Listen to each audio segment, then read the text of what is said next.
Alam mo ba yung unang beses mong na-feel na famous ka sa internet? Yung may testimonials ka, tapos nag-aabang ka kung sino mag-view ng profile mo? Tapos pagandahan ng background. Naaalala ko Final Fantasy ang lagi kong background. Nakakamiss lang. At makikita mo pa ang mga emo mong friend pag visit mo sa profile nila, maririnig mo agad ang your call ng second-hand serenade. Naaalala ko pa noon kapag may tira akong 5 piso na baon pag uwi galing school, diretso agad sa computer shop para mag-Friendster, tapos sabay play ng Lonely ni Akon. Grabe, nakakamiss. Kung na-experience mo to, malamang isa ka sa OG ng Friendster.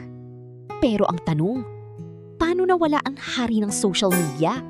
At totoo bang babalik siya? Nung early 2000s, wala pang Facebook na sikat. Wala pang Instagram o TikTok. Ang meron lang, Friendster. Dito nagsimula ang lahat. Profile picture na naka-angle. About me na parang diary. At syempre, testimonials. At pinaka-importante, top friends. Dito nasisira ang pagkakaibigan. Uy, bes, bakit wala ako sa top 8 mo?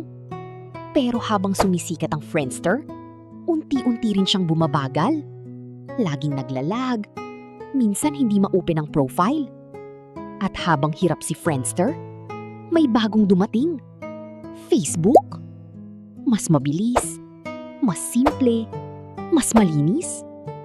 Hanggang sa, iniwan siya ng mga tao. Ngayon, may mga usap-usapan. Paano kung bumalik ang Friendster? Pero ang tanong, tatanggapin pa kaya siya? O hanggang alaala na lang?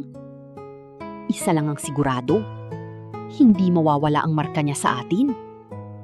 At kung bumalik man siya, may magsasabi pa rin, "Uy, naabutan ko yan."